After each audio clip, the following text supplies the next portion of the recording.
todos, sejam bem-vindos a mais um episódio do Café Ciência e Fé.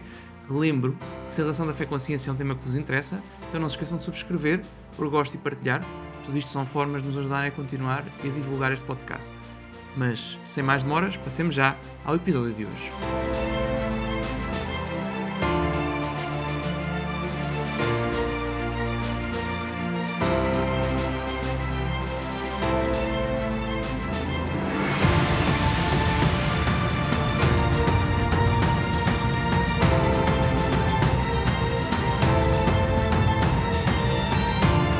O lado cristão afirmava que todo o conhecimento se encontrava nas Escrituras e nas tradições da Igreja. A Igreja apresentava-se assim, como o depósito e árbitro do saber, estando sempre pronta a recorrer ao poder civil para impor obediência às suas decisões. Desta forma, tomou um rumo que determinou o seu futuro. Tornou-se um obstáculo ao progresso intelectual da Europa por mais de 1000 anos. Portanto, Bernardo, estamos aqui a ouvir o John William Draper, não é? Que já falámos no passado aqui nos nossos episódios, não é? No seu livro History of the Conflict Between Religion and Science, portanto, a história do conflito entre religião e ciência, não é? Uma destas obras que teve aqui uma importância tremenda no estabelecimento desta ideia de que existe um conflito entre ciência e religião, não é? Mas pronto, estamos aqui a introduzir um episódio desta série de mitos de ciência e religião que já fizemos aqui uns quantos, não é? Como já falámos no passado, estamos a basear-nos aqui neste livro que tenho aqui na minha mão, o Galileo Goes to Jail and Other Myths About Science and Religion, do Ronald Numbers, um livro da Harvard University Press. E como já referimos no passado, este livro tem vários capítulos que abordam diferentes mitos desta relação entre a ciência e a religião, e basicamente temos feito aqui alguns episódios baseados em cada um destes mitos. O episódio de hoje acaba por ser aqui um bocado especial, não é? Porque é um tema que nós já aqui falámos algumas vezes, Bernardo. Não sei se queres introduzir aqui um bocadinho. Sim, nós falámos várias vezes acerca desta questão. Já falámos várias vezes, quer do conflito entre cristianismo e ciência, não é? Citámos aqui o Draper, que é um dos pais, juntamente com o Edward Dickinson White, é um dos pais da teoria do conflito. A citação que escolhemos é a citação que é também escolhida por este historiador, de seu nome Schenck, que contribuiu para esta coletânea de Ronald Numbers. Portanto, nós nesta sequência de episódios sobre mitos de cristianismo e ciência estamos aqui a basear-nos no livro de Ronald Numbers, que tem vários autores. E em concreto, neste episódio de hoje, vamos aqui focar-nos no episódio da autoria do historiador Schenck, que naturalmente não concorda de todo que a Idade Média seja um exemplo de conflito entre a Igreja e a ciência. E é isso que vamos aqui tratar hoje. Também temos sempre à mão de semear, Gonçalo, a nossa playlist de cromos medievais, em que nós apresentamos aos nossos ouvintes pequenas biografias de verdadeiros cromos de Idade Média, de sábios, filósofos, pensadores que contribuíram para o pensamento científico e filosófico durante a Idade Média. Mas, Gonçalo, nós quisemos aqui fazer hoje uma coisa um pouco diferente, porque por vezes alguém poderá dizer, bom, mas na altura eram todos cristãos, por isso estar a listar um conjunto de sábios medievais para dizer que não havia conflito não é muito relevante numa sociedade que era toda cristã. E por vezes, quando nós cristãos tentamos desmontar essa teoria do conflito entre cristianismo e ciência, somos um bocado tentados a listar nomes, não é? Nomes de cientistas famosos que eram padres, por exemplo, ou que eram monges. Não há nada de errado com isso, mas nós queríamos neste episódio ir um pouco mais fundo e compreender as razões, por um lado as razões profundas, históricas, que mostram que não havia conflito na Idade Média, mas também aqui muito brevemente, Gonçalo, citando aqui algumas pessoas que este historiador Schenck também aqui cita, mostrar também que esta ideia está muito viva, a ideia de que houve um conflito entre a Igreja e a ciência está muito viva hoje em dia, sobretudo na opinião mais amadora do público em geral, e nós vamos trazer aqui hoje, como é habitual, rigor académico. E vamos trazer aqui a opinião de historiadores de ciência que estudaram este período em concreto e que não concordam nada, tenha havido um conflito, não é, Gonçalo? Exato, exato. Por acaso, agora que referiste essa questão este capítulo ter sido escrito pelo Michael Shank, não é? O historiador de ciência Michael Shank. Eu por acaso não tenho a certeza se o Ronald Numbers escreveu algum capítulo para este livro. Foi ele que compilou. A introdução, eu acho que ele escreveu a introdução, sim, se calhar. Eu não tenho a certeza, pois, porque ele basicamente pediu a vários historiadores de ciência de diferentes áreas, com diferentes especializações e backgrounds, não é? Alguns são cristãos, outros não são. Por acaso aqui o Michael Shank não tenho a certeza, mas ele pediu-os cada um para escrever um capítulo sobre um mito, e eu não tenho a certeza se o próprio Numbers escreveu algum capítulo, mas achei engraçado. Estava a lembrar disso agora. Então, aqui, se nós pegarmos aqui no capítulo deste livro, que é o mito 2 do livro dele, não é? Ele vai começar aqui por referir algumas coisas que nós referimos em episódios bastante recentes, quando falámos do papel dos padres da Igreja e do que é que os padres da Igreja diziam naqueles tempos iniciais do cristianismo a propósito da filosofia grega e da ciência. E ele vai precisamente citar um que nós aqui referimos também, que é o Tertuliano, não é? Em que ele faz aquela célebre questão: o que é que tem Atenas a ver com Jerusalém, não é? E ele cita isto, e o caso do Galileu, que nós também, como provavelmente os nossos ouvintes já repararam, temos tendência a referir bastante, não é? Sim. Ele cita isto e o caso do Galileu como os exemplos típicos que são dados por parte das pessoas comuns, não é? Para apresentar como exemplos de que de facto este conflito entre cristianismo e ciência existe, não é? E, em particular aqui na Idade Média, não é? Sim, e nós vamos aqui, só Gonçalo, ler aqui esta passagem que tu citaste na introdução deste episódio, do tal historiador do século XIX, o Draper. E o Draper tem aqui esta frase absolutamente fatal, não é? Ele diz: a Igreja tomou um rumo que determinou todo o seu futuro. Tornou-se um obstáculo ao progresso intelectual da Europa por mais de 1000 anos. Esta era a opinião que popularizou a tese do conflito no final do século XIX. Mas aqui este historiador Shank vai buscar um exemplo contemporâneo. Ele diz que acontece por vezes que historiadores que divulgam junto ao público em geral este tipo de temas, quando esses historiadores não são os mesmos especialistas em história da ciência medieval, correm aqui o risco, que às vezes caem na tentação, consciente ou inconscientemente, de dizer umas coisas à la Draper, não é? Então ele dá aqui o exemplo do livro do historiador Robert Wilson, um livro recente, por acaso de uma casa muito prestigiada, da Princeton University Press, mas na verdade este Robert Wilson diz aqui uns draperismos. Nessa altura ele diz algo muito parecido, diz assim: não há qualquer dúvida de que foi desencorajante para os projetos científicos que basicamente estiveram adormecidos, não é? Ou atordoados, adormecidos é a palavra mais certa, durante 1000 anos. Portanto, reparem aqui o que é interessante, não é? Ou seja, é mais um draperismo. O Draper diz que houve aqui um obstáculo durante 1000 anos, que a Igreja Medieval foi este obstáculo, e este historiador recente, Robert Wilson, numa casa editorial prestigiada, num livro recente, diz também esta questão dos 1000 anos, não é? E a pessoa, sim, como um dos mortais, pensa: mas os historiadores estão de acordo em relação a isto, não é? Que a Igreja atrasou o progresso intelectual durante 1000 anos. Nada disso, não é? Diz aqui este ele diz Shank. aqui em particular, em relação a este excerto, ele diz aqui uma coisa interessante. Diz que este livro do Wilson, em relação a este excerto em particular, não sei como é que é o resto do livro, não é? Mas em relação a este excerto em particular, ele não tem notas de rodapé. E que ele Onde diz, está a fonte para esses 1000 anos, não é?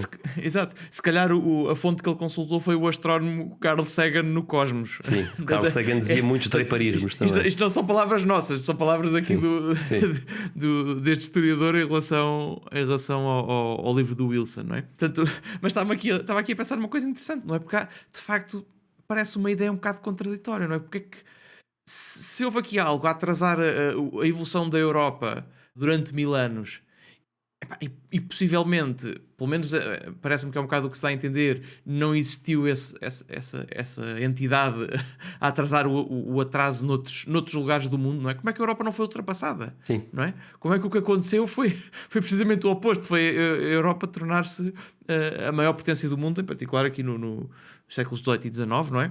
começando um bocadinho mais cedo, mas aqui nesta altura fala-se muito, quando se estuda a história, não é? da hegemonia europeia, não é? Como é que isto aconteceu? Se partirmos do princípio que de facto esta teoria é verdade, não é? Que houve aqui uma coisa a atrasar o desenvolvimento durante 1000 anos, devíamos ter ficado atrás dos outros todos, não é? Sim, no mas entanto, não. não foi... A Europa liderou a Revolução Científica, não é? Quando chegou à altura dessa Revolução Científica, foram os europeus que lideraram todo esse processo. É realmente a história, Gonçalo, para quem pensa 5 minutos sobre este tema, cheira um pouco a esturro, não é? E a certa altura que este historiador continua com uma observação interessante. Ele diz que alguns propagadores do mito optam pela ideia de que houve uma apatia da Igreja em relação à ciência, um desinteresse generalizado, mas há outros que até vão mais longe e dizem que a Igreja medieval especificamente perseguiu quem fazia investigação científica. E dão um exemplo, ainda na Idade Média, dão um exemplo do Roger Bacon, um dos nossos cromos medievais, não é, Gonçalo? Fizemos um episódio do Roger Bacon. Exato, temos um episódio. Por acaso eu acho que foram 2, não tenho a certeza.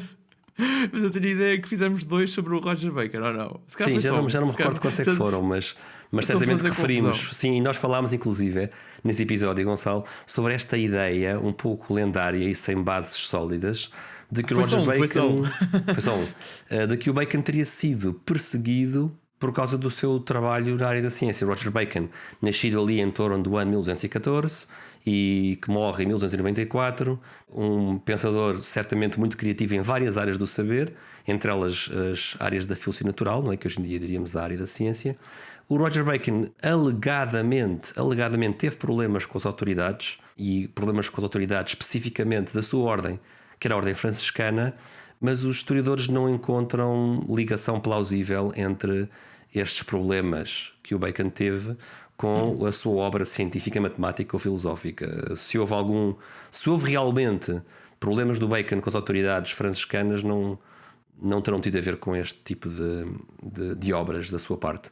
Mas no fundo há um bocado esta ideia. Provavelmente tem a ver com profecias em que ele andava interessado na altura e que não tinha nada a ver com o seu trabalho científico, matemático e filosófico. Sim. É o que diz aqui o historiador. Ele tanto diz uma quanto eu coisa me que eu achei lembro, engraçada, que é, conforme a fonte que se consulta online, a fonte vai dizer que ele teve preso 2 anos, 10 anos, 14 anos ou 15 anos, ou seja, dependendo de quem é que se consulta. Portanto, não há aqui... Certo. Não há mas aqui consenso. Eu tanto quanto eu me lembro, Gonçalo, nem sequer há grandes certezas em relação aos detalhes precisamente dessa detenção, não é? Ou seja, tudo isto é bastante baseado em rumores e em especulação, mas não há quem hesite em fazer do Roger Bacon um pré-Galileu, não é? Tal como o Galileu é perseguido por uma igreja inimiga da ciência, diz o mito do conflito, não é? No começo do século XVII também o Bacon foi perseguido na segunda metade do século XIII por uma igreja inimiga da ciência. Mas na verdade, como diz há bocado, Gonçalo, quando vamos tentar listar o número de sábios de ciência que se viram abraços com problemas eclesiásticos, a lista é muito pequena, não é? Tipicamente é o Galileu e pouco mais, não é? E é claro que houve mais algumas figuras, mas não o suficiente para montar esta teoria do conflito, não é? Que hoje em dia o comum dos mortais acha que é a história estabelecida, não é? E este episódio é para desmontar mais uma vez, para desmontar esse mito de que a Igreja medieval suprimiu ou tentou suprimir a ciência. Exato. O Bacon, se ele foi perseguido, não é? Foi provavelmente a Inglaterra para acompanhar ovos mexidos ao pequeno almoço, não é? Tu não resistes, Gonçalo. Eu não resisti. Eu não resisto. O homem não tem culpa nenhuma de ter o nome que ele tem. Se calhar vinha de uma família de prestigiados produtores de carne de porco de alta qualidade. Exato.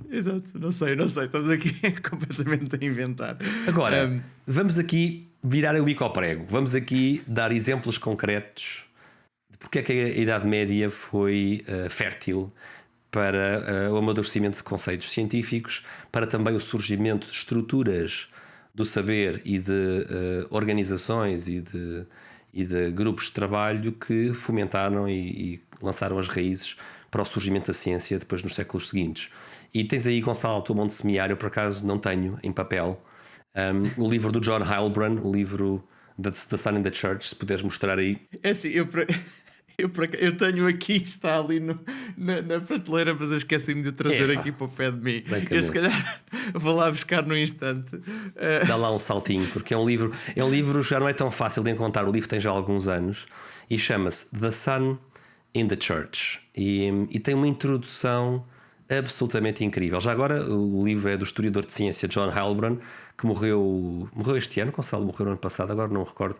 John Heilbron morreu há muito pouco tempo. Um importantíssimo historiador de ciência do século XX e do começo do nosso século. Um historiador que nunca teve problemas em criticar o Vaticano quando era preciso, portanto não é provavelmente um historiador a soldo, não é disso que se trata. E a frase com a qual o John Heilbron abre o seu livro é absolutamente incrível. E então, traduzindo aqui de inglês para português, o que ele diz no começo do livro dele é algo deste género.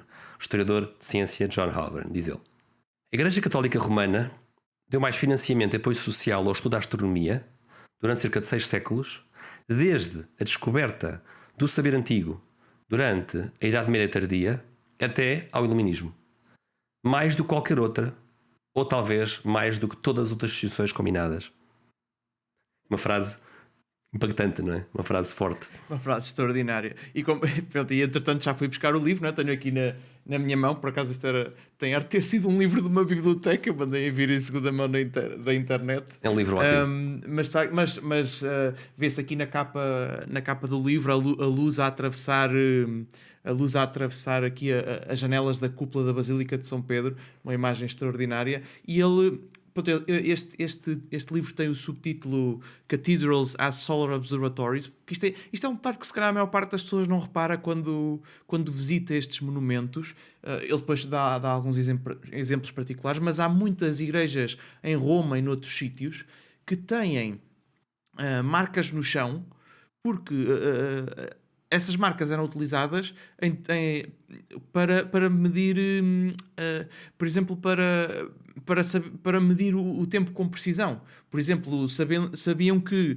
em determinadas alturas do ano o Sol ia estar a incidir precisamente num determinado sítio. E isto era utilizado como forma de desenvolver calendários mais precisos. E o livro, aqui este livro fala bastante sobre isso. Por acaso é um tema que ainda havemos de explorar mais. Eu suponho, não sei se estou muito longe da verdade, mas eu suponho que era a própria escala dos edifícios e também o peso do investimento que construir uma catedral implicava, depois fazia com que se juntasse a janela da oportunidade ao saber dos construtores e ao saber dos astrónomos e aproveitar o projeto dessa construção dessa catedral como também um edifício que teria outras funções para além do culto religioso, não é?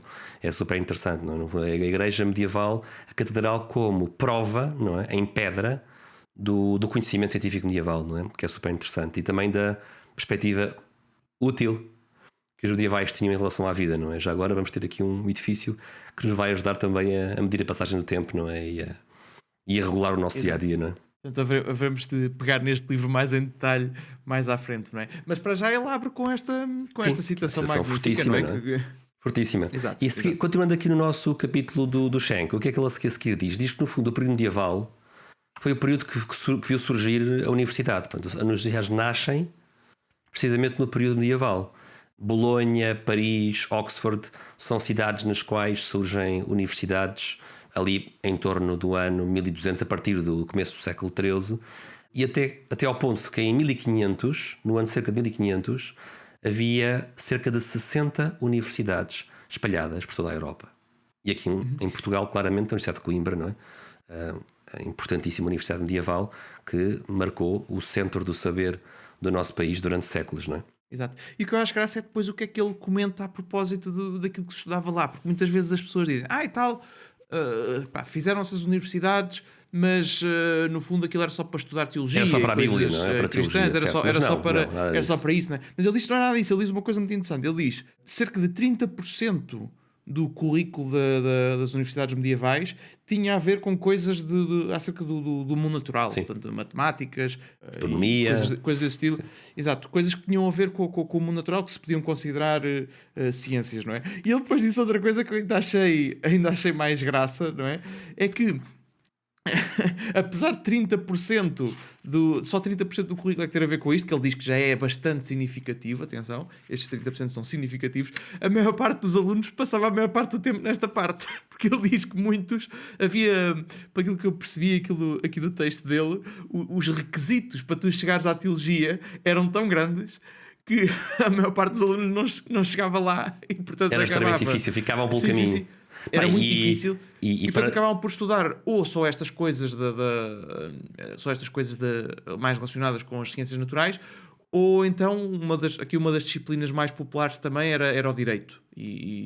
Era isso que eu ia dizer, era para dar aqui um bocado de perspectiva ao teu número de 30%, Gonçalo, porque as pessoas podem pensar, mas 30% parece pouco de currículo dedicado a temas naturais, mas não é bem assim, porque os 3 doutoramentos, que eram em Medicina, Teologia e Direito, já só por si eram temas, bem, talvez mais o de Medicina, mais ligado às ciências naturais, não é? Mas 2 em 3 dos temas de doutoramento, não é? Direito e Teologia, não eram temas diretamente baseados na estudo da natureza, mas para lá chegar era preciso passar pelo mestrado em artes, não é? Como se dizia, ou seja, era preciso fazer as disciplinas do trivium e do quadrivium, primeiro o trivium, depois o quadrivium, as do quadrivium sim, as disciplinas de saber natural, para depois poder passar para o doutoramento. E como tu dizias, Gonçalo, ficavam muitos pelo caminho, mas na verdade grande parte dos assuntos que eram ensinados eram assuntos diretamente baseados, inclusive em textos gregos e árabes, e de tal forma que diz aqui o Schenck que por volta de 1350, em meados do século XIV,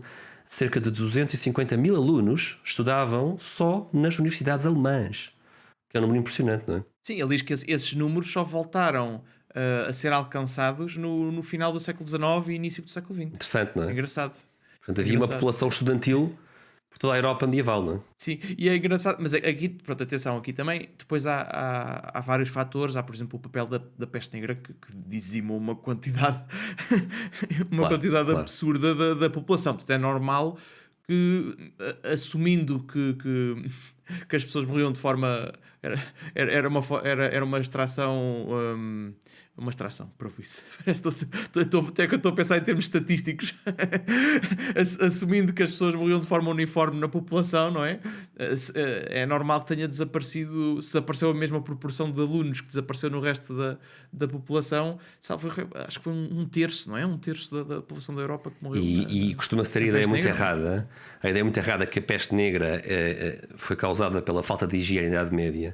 E é uma observação um bocado ignorante, porque de todo se pode assumir que a Idade Média era um período em que a higiene era muito diferente do resto das épocas da humanidade. Pelo contrário, os nossos antepassados medievais tinham uma higiene até bastante equilibrada, e a origem da peste negra não é de todo causada por uma falta de higiene medieval, mas sim por uma bactéria específica que chega à Europa, não é? Eu acho que vem da Ásia, não é, Gonçalo? Eu não me recordo bem dos detalhes. Mas sim, foi através acho que foi através dos ratos que vinham nos porões dos navios, sim, não é? Nos porões dos navios. Sim, penso que sim. Mas, também está de alguma forma relacionado com a higiene, não é? Sim, mas não no sentido em que a Idade Média era tão mais porca com um período histórico que só poderia ter a peste negra, que é uma ideia completamente caricatura. Sim, ou seja, aqui é um bocadinho comparar a higiene na Idade Média com a higiene na altura dos romanos ou mais tarde no Renascimento, não é? Ou seja, não mudou assim tanto. Não mudou assim tanto. Havia...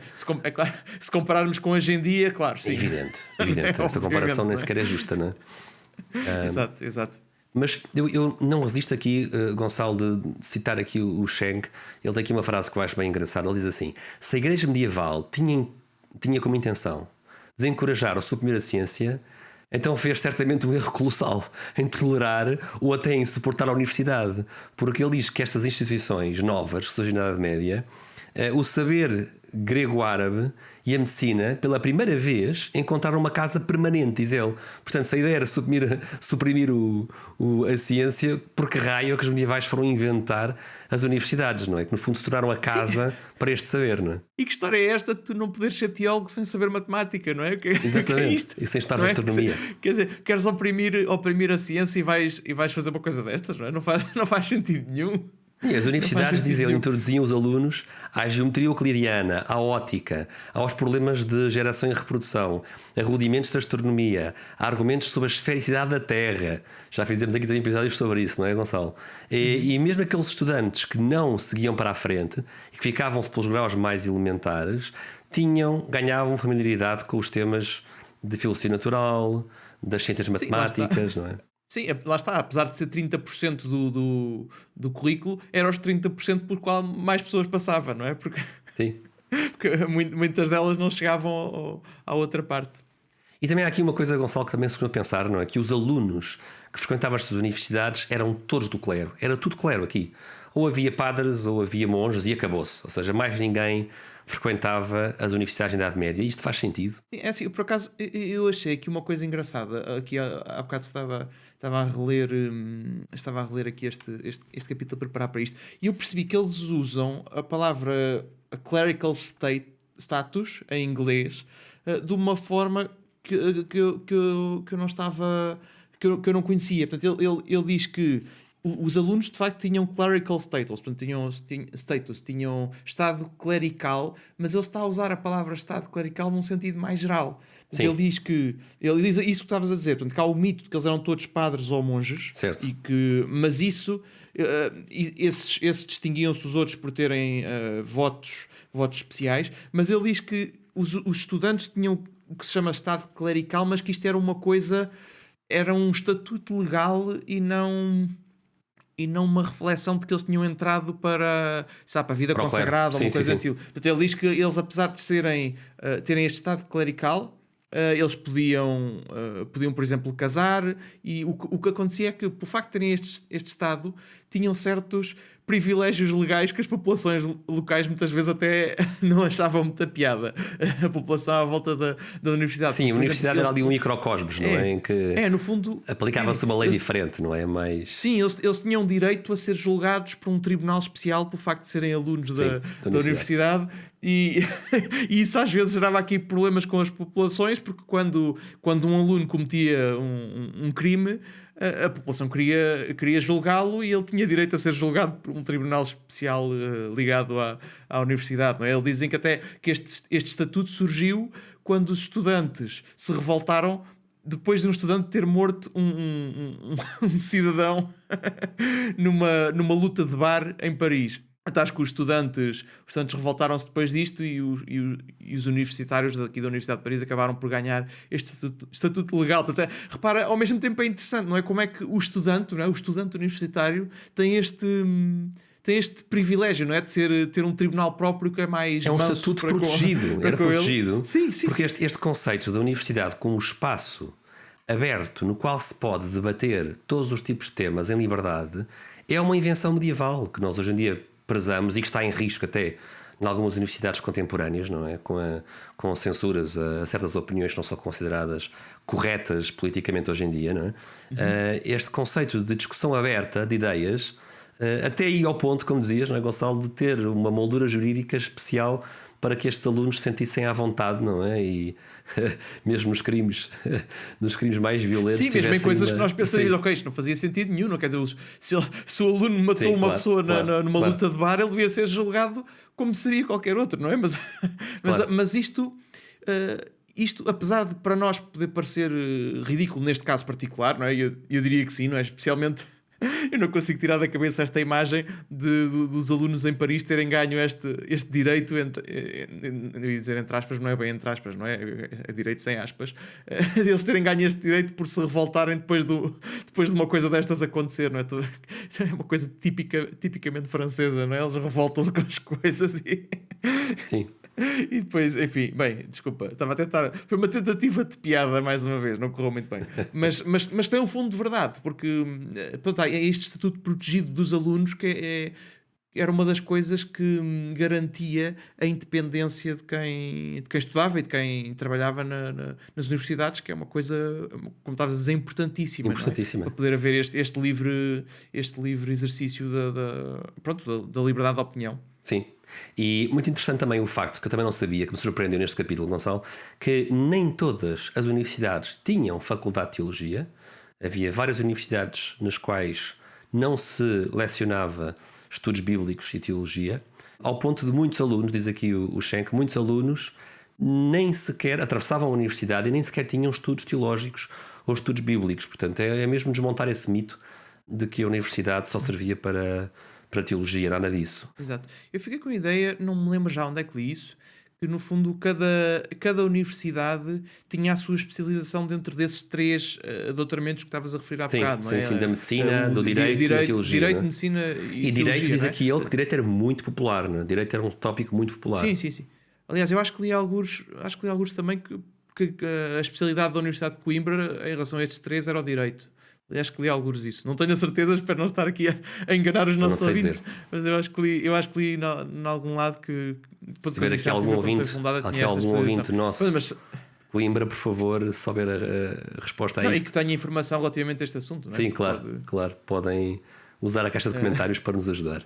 Para nos corrigir se estivermos aqui a dizer asneiras.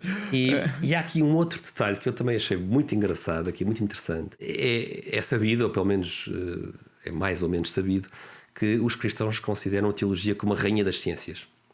E por vezes isto é ridicularizado, não é? Por quem não compreende esta afirmação, isto pode até ser ridicularizado, dizer, mas que disparate, a teologia nem sequer é uma ciência. Mas polémica à parte, aqui o que diz o Schenck é que esta noção de que a teologia coroa o conhecimento humano vem de Aristóteles, que nem sequer era cristão, diz ele, nem sequer era um teólogo cristão. Exato, claramente, não é? Claramente, nasceu antes de Cristo, portanto seria complicado. Seria um bocado complicado. Se tivesse assim alguma revelação especial. E no fundo, para Aristóteles, sendo Deus o ser supremo e sendo a metafísica aquela área da filosofia que estuda o ser enquanto ser, a ciência do ser, se quisermos dizer assim, para Aristóteles faz todo o sentido que as ciências que estudam certos tipos de seres têm que estar subordinadas à ciência do ser, que é a metafísica. E é nessa perspectiva muito aristotélica que a metafísica e a teologia se tornam, ou melhor, continuam a ser, na cristandade medieval, os tópicos que reinam sobre todos os outros tópicos, não é? É uma noção muito aristotélica, e como nós já falámos várias vezes dos nossos cromos medievais, a Idade Média também ficou marcada, não é, Gonçalo, pela redescoberta da obra de Aristóteles e por uma popularidade enorme do Aristóteles nas universidades medievais, não é? Portanto, é um conceito muito aristotélico. E uma das personagens que eles referem aqui como sendo um grande defensor desta importância da teologia foi o bispo Roberto Gostet. Essa grande cabeça, não é? Episódio... Gostet, essa grande cabeça, Roberto literalmente. Cabeçudo, como eu disse na Roberto altura. Cabeçudo.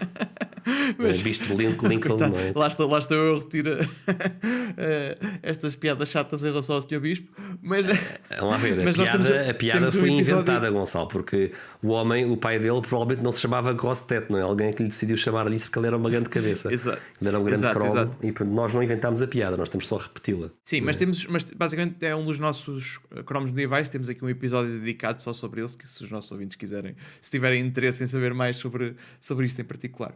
Sim, e também é interessante aqui ver, como diz aqui o Schenck um pouco mais adiante, que na Idade Média, mesmo esta opinião acerca da teologia como rainha das ciências, não era universal. Nós encontramos, por exemplo, São Tomás de Aquino a comentar este tópico e a dizer, baseado em Aristóteles, que a teologia é realmente a rainha das ciências, mas também encontramos não é um contemporâneo, mas um sábio, um filósofo a comentar na geração a seguir a São Tomás de Aquino, São Tomás de Aquino já tinha morrido, não é? Que é o William Ockham, que bem conhecido pela sua navalha, o franciscano inglês, que negava, curiosamente também com argumentos aristotélicos, não sei bem que ele fazia isso, mas diz aqui o Schenck que ele negava que a teologia fosse sequer uma ciência. Portanto, na Idade Média também havia muitas disputas e havia muitas discordâncias e estava tudo tranquilo, não é? Quer dizer, tranquilo no sentido em que era normal haver disputas, as disputas nem sempre eram tranquilas. Mas estas opiniões, opiniões variavam muito. Como nós vimos não é? bem no caso do Galileu, não é? Havia ali disputas que não eram nada tranquilas. Mas... Sim, e até eu por acaso estou aqui a descer aqui os meus olhos mais abaixo, aqui no Schenck, e ele está a explicar um pouco porque é que o Guilherme de Ockham dizia isto. No fundo, a ideia dele é que, como havia mais discordância em teologia do que em matemáticas, por exemplo, em que o grau de discordância em matemáticas é quase zero, não é?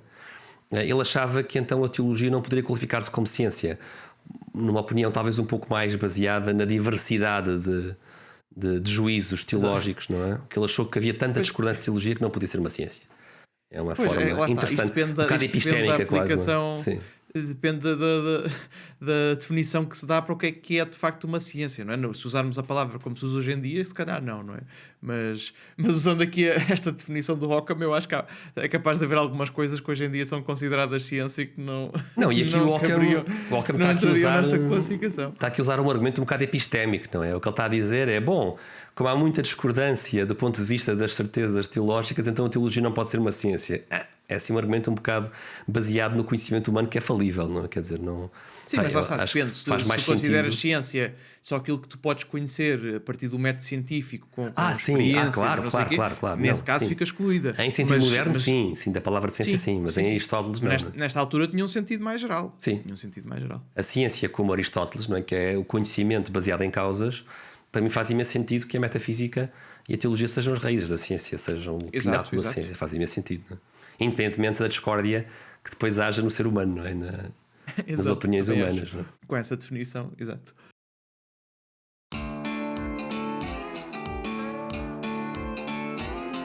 Estás farto de podcasts chatos e te adormecem? Então prepara-te, porque estamos a preparar a melhor mistura de ciência e fé. Subscreve agora e deixa para trás os teus problemas de café. E não se esqueçam de pôr gosto e partilhar.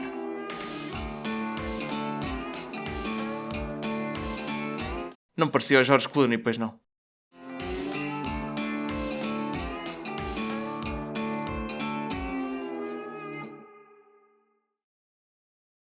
Bom, e aqui na continuação deste capítulo que temos estado aqui a ver, não é? Relembro que estamos a ver o mito 2 do livro Galileo Goes to Jail and Other Myths About Science and Religion, não é? Do Ronald Numbers.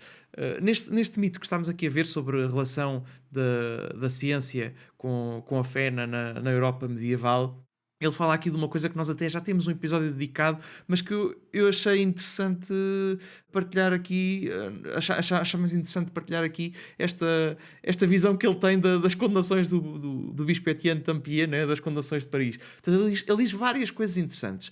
Ele diz, por um lado, ele diz que às vezes há pessoas que pegam nisto como um exemplo de censura da Sim, Igreja. Porque é preciso explicar o que aconteceu, não é? Ou seja, o bispo condenou certas ideias aristotélicas que estavam populares na Universidade de Paris, não é?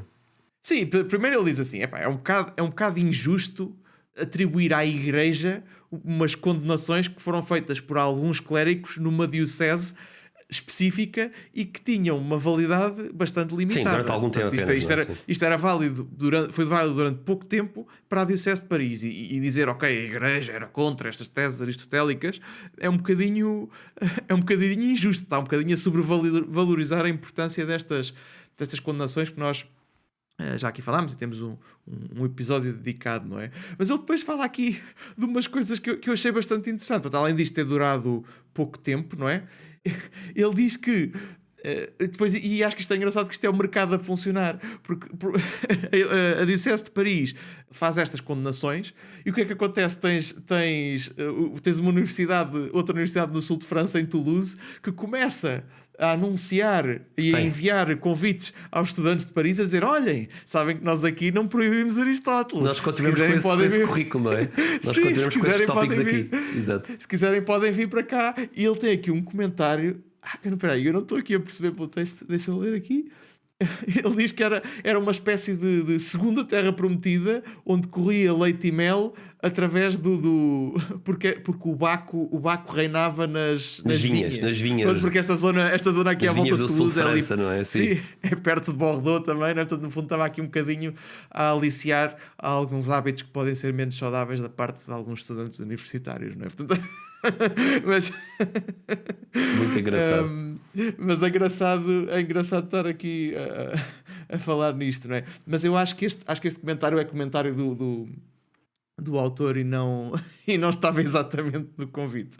Mas é interessante eles dizerem isto. E ele depois tem aqui uma cronologia também bastante engraçada, porque apesar de ter havido uma condenação, por exemplo, em 1215, não é? Sabemos que o Roger Bacon estava na Universidade de Paris a ensinar física do Aristóteles em 1240. Sim, na década de 40, não é? Portanto, 25 anos depois, para vermos aqui a limitação, e que em 1255, portanto, 40 anos depois daqui desta condenações, de 1215, não é?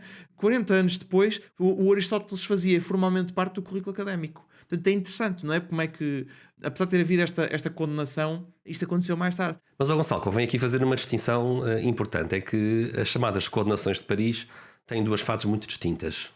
Em 1215, na sequência de uma coisa que começa lá mais atrás, que é o Concílio de Sens, ou melhor, o Concílio não, o Sínodo Provincial de Sens, em 1210, estas condenações de 1215 são formalizadas pelo Bispo de Paris Pierre II de La Chapelle, enquanto que as condenações muito posteriores de 1277, talvez mais famosas, são as condenações do Bispo Etienne Tampier, também Bispo de Paris, das quais nós falámos num dos episódios da nossa série sobre os crãos medievais. Exato, isso é importante, porque estas estávamos a comentar agora, que a Universidade de Toulouse até mandou aproveitou a oportunidade tudo, para é? fazer propaganda. Exato, essas foram as que estavas a dizer, de 1215, não é?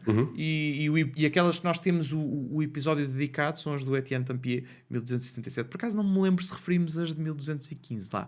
Mas, não me lembro de ter falado muito nisso, se calhar falámos assim rapidamente, mas não fomos muito ao detalhe, não é? Exato. E ele diz, ele por acaso, agora aqui referindo estas condenações do Etienne Tampier, nós já falámos nisso no episódio dedicado, não é? Mas ele dá aqui alguns exemplos que eu não me lembro se nós referimos nesse episódio. Portanto, ele diz que isto fala de algumas coisas bastante específicas. Por exemplo, condenava o determinismo astrológico, não é? Que tem a ver com aquela questão da astrologia judiciária, com o livre-arbítrio que nós já falámos, não é? Condenava esta tese aristotélica, que é a impossibilidade da existência do vácuo. Lá está. Ainda bem que foi condenado essa. Ainda bem que foi condenado. Deus, se quisesse, podia criar o vácuo, não é? E ele depois dá aqui mais alguns exemplos de teses, por exemplo, que só os únicos homens sábios são os filósofos. Esquisito, não é? Nada se pode conhecer melhor pelo facto de saber teologia, não é? São aqui coisas engraçadíssimas. Apesar de serem habitualmente apresentadas como condenações a conteúdo científico, quando nós vamos de facto ver, não é? São coisas que até... Algumas delas não têm nada a ver com ciência, não é? E são perfeitamente razoáveis, não é? E outras, bom, acho que também são razoáveis, não é? Por exemplo, esta ideia de que é impossível a existência do vácuo, não é? Portanto, isto são coisas que são bastante normais, não é? E eu até acho que uma delas, Gonçalo, era que Deus não poderia ter criado mais mundos, não é? Também essa proposição. Sim, penso que sim. Porque, de acordo com Aristóteles, só há um único mundo, porque, por definição, tudo o que é térreo colapsa no centro do universo, não é? Que é o centro da Terra, em Aristóteles, não é? E por causa dessa cosmologia aristotélica Deus não poderia ter criado outros mundos, porque senão estariam todos colapsados neste centro térreo que é o planeta Terra, não é? No fundo, o Bispo de Tampier em Paris a dizer Deus quiser faz o que ele quiser, não é? Quer dizer, isto não é... Deus quiser faz o que quiser. Aristóteles, sim. Com todo o respeito, senhor Aristóteles, não é? Mas é interessante isto e estas condenações de Paris que procuraram libertar o pensamento cristão, vá lá, se quisermos, de um espartilho aristotélico demasiado apertado, levou um dos paizinhos da história da ciência, o historiador da ciência e físico francês, o Pierre Duhem, no século XIX, levou-o a dizer uma frase um bocado chocante, mas percebe-se um bocado o que ele queria dizer. Essa frase é talvez demasiado forte, em que ele dizia que estas condenações foram tão importantes que marcam o nascimento da ciência, ou seja, o nascimento da ciência moderna. O Pierre Duhem, que é famoso entre os físicos, não é? Que também é um historiador de ciência medieval muito importante, foi um dos primeiros a lançar as raízes da história moderna de ciência, dizia isto, dizia que as condenações marcaram o nascimento da ciência, que é o Sr. Duhem, é um bocadinho demais, se calhar, mas... Sim, é o que diz aqui, ou seja, apesar de se entender, não é? Entende-se o que ele está a querer dizer. Condenações importantes, mas daí a marcar o início da ciência moderna, aqui ele diz que alguns historiadores, ele tem uma expressão engraçada, não é? Nowadays, however, historians agree that is too great a burden for the Parisian condemnation, ou seja, é um peso demasiado grande para as condenações de Paris transportarem, exato, esta ideia de que marcaram o início da ciência moderna, não é? Portanto, ele se calhar excedeu-se um bocadinho aqui nesta afirmação, mas entende-se o sentido, não é? Entende-se o sentido. E ele dá aqui depois mais alguns exemplos, não é, Gonçalo? E aqui nós entramos na parte dos exemplos de trabalho científico medieval importante. Muitos deles nós já abordámos. Temos os nossos ouvintes para a série, para a nossa caderneta de cromos medievais, né, que está recheada de cromos do mais alto nível. Aliás, vamos metê-la nas notas, nas notas deste episódio, a playlist, onde podem encontrar muitos destes sábios. Não é? Sim, ele dá aqui o exemplo do uso de uma câmara escura para observar eclipses solares. Pelo William Saint-Claude. Por acaso, eu acho sim. que este não fizemos, se calhar podemos acrescentar à lista mais tarde. Este nós não chegamos a fazer, mas fala aqui no Dietrich de Friburgo, o dominicano alemão que resolveu o problema do arco-íris primário e secundário. Teodorico, exato. Teodorico de Friburgo. Exatamente. Quando nos nossos episódios é o Teodorico de Friburgo, aqui é o Dietrich. Dietrich é, no fundo, é a versão mais alemã do Teodorico, não é? Do nome dele. Depois também fala do... faz sentido. Die, não é? Deus. Não sei, se calhar estou a inventar, mas Die soa-me a Deus e Teodorico, não é? Eu acho que Teodorico é um nome visigodo, Gonçalo. Acho eu, ou ostrogodo é um nome. Sim, mas parece-me ser tradução, não é? Tem aqui, olha, ou seja, tem aqui Teodorico, não é? Teo vem de Deus. Talvez, não é? sim. E depois tem o Die na versão alemã. Sim. É engraçado que é capaz. Mas é isso, no fundo, é Teodorico. Estou a fazer uma Teodorico é o Dietrich. etimológica, não é? É o mesmo nome, não é? E ele também dá aqui o exemplo do Jean Bourrida em Paris, que desenvolve a teoria do ímpeto para explicar o movimento dos projéteis, a aceleração dos corpos em queda livre. Sim, aqui um antecessor do Galileu aqui, em relação à lei da inércia. Importante antecessor. Muito importante. O bispo Nicolau Rem também, com os argumentos de Nicolau Rem, argumentos teóricos a favor da Terra rodar, apesar de ele não acreditar que a Terra rodasse em torno do seu eixo. Este tipo de ideias já estavam a fervilhar, não é? nestes sábios de Paris, e o Galileu vai conhecer estes argumentos, não é? E vai inspirar-se neles, não é? Do fundo é preciso perceber que não surge um Galileu no final do século XVI, começo do século XVII, sem esta biblioteca de sábios medievais, não é? Na qual o Galileu é instruído, não é? Ninguém nasce do vazio, não é? O Galileu não cai do céu e não funda sozinho uma área do saber. Ele, no fundo, teve professores, ele teve aulas, ele estudou por manuais. Portanto, toda esta escolástica medieval que estudava o movimento dos corpos, Galileu aprendeu-a quando estudava em Pisa e em Pádua. Acho que mais em Pisa, julgo eu, não tenho bem, já não me recordo muito bem, mas também um pouco em Pádua, certamente. E o Galileu, quando começa a dar aulas, é este tipo de temas que ele está a dar. São temas que já vinham da Idade Média. Antes do Galileu ser o inovador e ser o revolucionário que foi no campo da física, o Galileu era um jovem estudante que foi formado nesta tradição, não é? Medieval. Exato. Então ele depois conclui, já estamos aqui a chegar ao final do nosso episódio, não é? Ele depois conclui dizendo, pronto, que além destes muitos exemplos de sábios medievais que foram aqui citados, não é? Portanto, no fundo temos aqui um conjunto de ideias que justifica a Igreja não ter, e o cristianismo não ter sido entrave para o desenvolvimento da ciência na Idade Média. Portanto, temos o surgimento das universidades e a sua independência, tanto em termos académicos como jurídicos, que já aqui referimos, não é? Portanto, esta liberdade que os alunos tinham, este estatuto especial, e o facto de nessas universidades uma parte significativa do currículo ter a ver com conteúdos de ciências naturais, não é?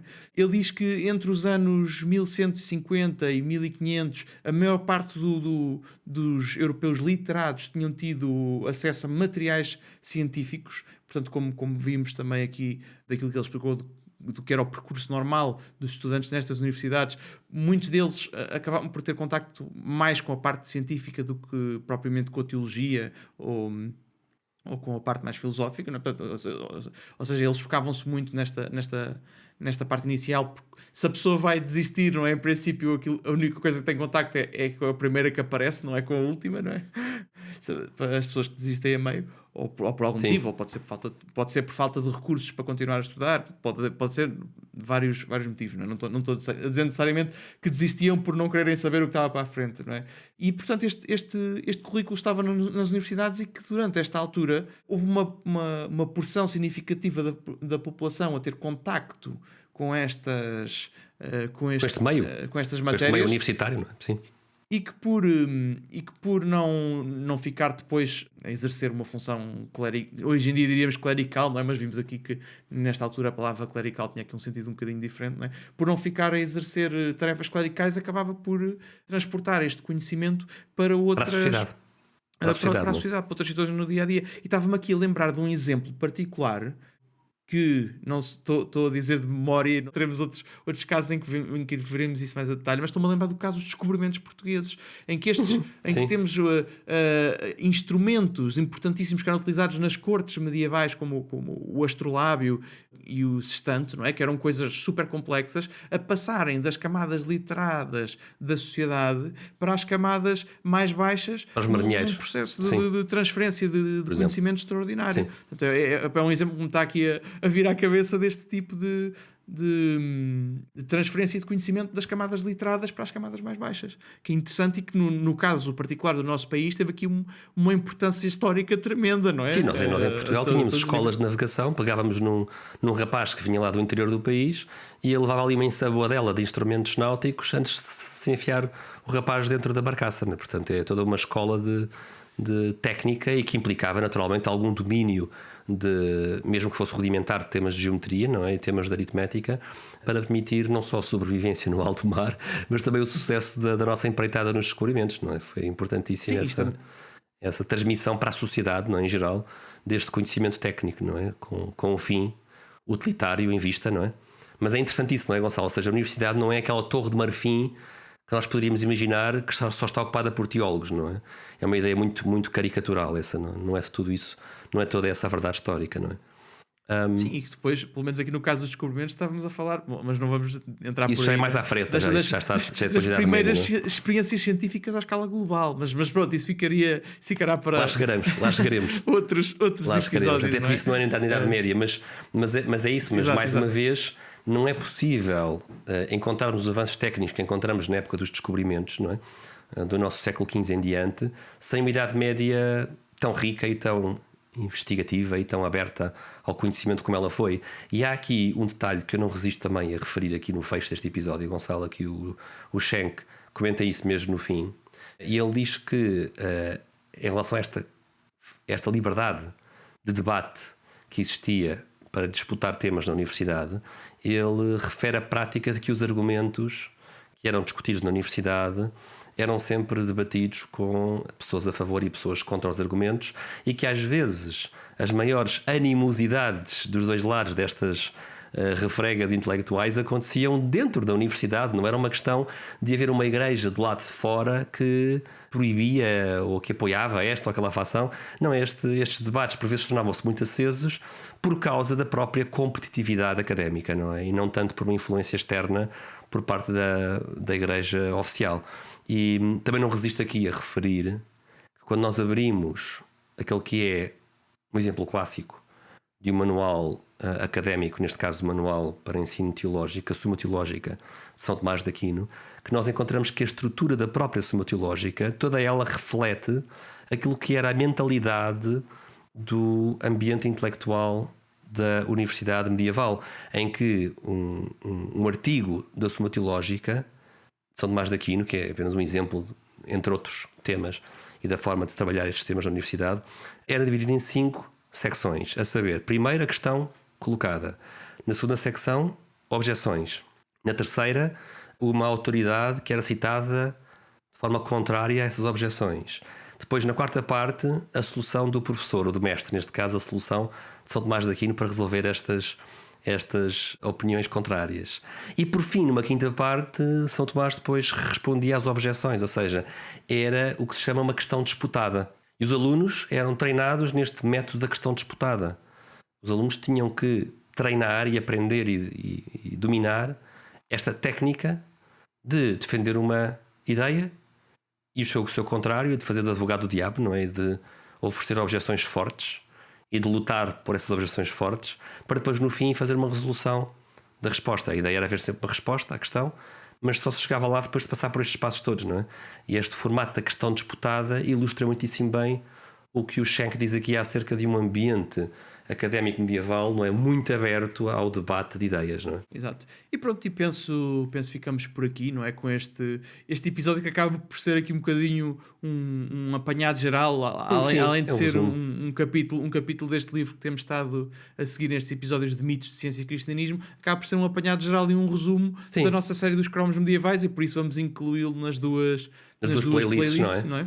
E é mesmo isso, Gonçalo, ou seja, isto não é só como fizemos na caderneta de cromos, por acaso nós não fizemos só isso, mas não é apenas uma listagem de nomes de cristãos que foram também sábios e que ajudaram o progresso científico, mas também neste episódio, não é, como tu disseste, Gonçalo, de encontrar aqui os fatores muito importantes para o surgimento de universidades na Idade Média, os fatores muito importantes que ajudaram ao florescimento da ciência na Idade Média, dizia eu, a criação das universidades, a tradução das obras de Aristóteles e aquilo que tu referiste também há pouco, Gonçalo, que não convém esquecermos um fato muito importante, que era a progressão dos alunos na própria universidade, não é? Que se queriam almejar chegar aos doutoramentos, e mesmo que fossem em Direito ou em Teologia, tinham que ter o trivium e o quadrivium, que implicava estudarem e passarem a astronomia. Se queres ser teólogo, tens que saber matemática. Sim, matemática, geometria, astronomia, música e todas as disciplinas, não é, de base quantitativa, não é? Isso deu origem, como dizia o historiador Edward Grant, deu origem ao surgimento de gerações de teólogos sábios, não é? Ou teólogos filósofos, que hoje em dia poderíamos dizer teólogos cientistas. Na altura, cientista, a palavra não existia, não é? Mas na altura dir-se-ia teólogos filósofos, mas hoje diríamos que surgiram na época medieval verdadeiros teólogos cientistas, não é? Poderíamos dizer hoje. Exato. E pronto, acho que ficamos por aqui. Por aqui, não é? Nossa visão deste tópico aqui baseada no artigo do Michael H. Schenck do livro Galileo Goes to Jail. Comprem esse livro, o livro é ótimo. About Science and Religion. O livro é um bom investimento.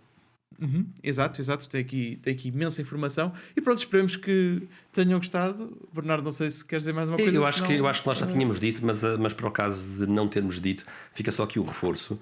O livro nós estamos sempre a citar aqui, Galileo Goes to Jail, é um livro que tem 230 páginas, é um livro pequeno, com capítulos muito curtos, de 2-3 páginas. Sim, tenho aqui, é relativamente. É um livro fininho, ótimo para a pessoa ler antes de adormecer, porque tem poucas páginas por capítulo, ou seja, a pessoa adormece e amanhã pega no outro capítulo e vai desmontando todos estes mitos acerca do alegado conflito entre cristianismo e ciência, e uma obra na qual foram convidados historiadores competentes nesta área. Não? Mas, Bernardo, quando dizes que é bom para ler antes de adormecer, não é bom para ler para adormecer, não é? Não, isso é o Café Ciência e Fé.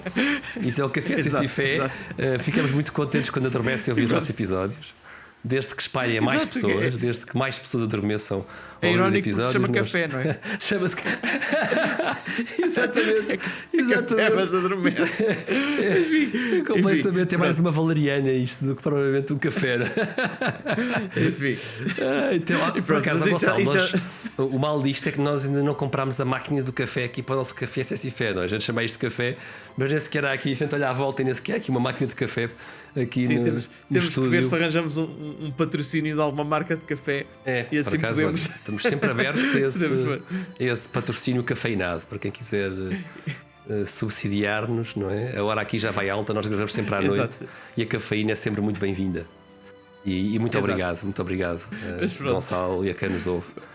Obrigado, Bernardo, por este bocadinho. E não se esqueçam de subscrever, por gosto e partilhar. Muito importante. Com os vossos amigos ou então com os vossos inimigos, não é? Conforme a situação. Para nós, tanto faz. Tanto faz, exato. Desde que partilhem, não tem problema absolutamente nenhum.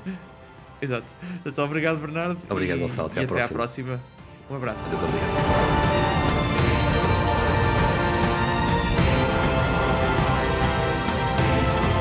Foi mais um episódio do Café Ciência e Fé, esperemos que tenham gostado.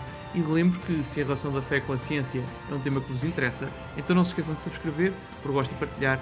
Tudo isto são formas de nos ajudarem a continuar e a divulgar este programa. Café Ciência e Fé volta em breve com novos temas, sempre a mostrar a harmonia entre a fé e a razão. Até lá, fiquem bem.